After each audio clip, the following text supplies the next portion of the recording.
Hey guys, welcome to நமக்குள் 360. பல மாதங்களாக பல நாளாக நடந்துட்டு இருந்த ரஷ்யா உக்ரைன் போர் வந்து ஃபைனலாக முடிவுக்கு வரப்போகுது. எப்படின்னு பார்த்தீங்கன்னா, அமெரிக்க அதிபர் டொனால்ட் ட்ரம்ப்பும் ரஷ்யாவோட அதிபர் விளாடிமிர் புட்டினும் வந்து ஃபைனலாக மீட் பண்ணி பேச்சுவார்த்தை நடத்த போகிறாங்க.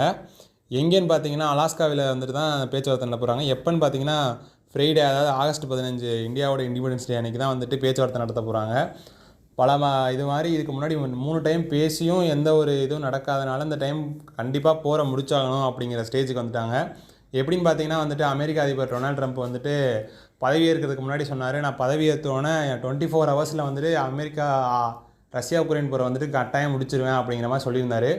பட் அவரால் அந்த போரை முடிக்க முடியல. ஆனால் அன்னையிலேருந்து இன்றைக்கி வரைக்கும் அந்த போரோட பற்றின எல்லா இதையும் வந்துட்டு பண்ணிகிட்டு இருந்தார். பட் ஆனால் இப்போ வந்து ஃபைனலாக அதை முடிச்சாகணும் அப்படிங்கிற ஸ்டேஜுக்காக பேச்சுவார்த்தை நடத்த போகிறாங்க. இதை பற்றின மேலும் கண்டென்ட் வந்து நம்ம சேனலில் போஸ்ட் பண்ணுவோம். இந்த மாதிரி யூஸ்ஃபுல்லான கண்டென்ட் தெரிஞ்சுக்க நினச்சிங்கன்னா நமக்கு சப்ஸ்கிரைப் பண்ணி வச்சுக்கோங்க.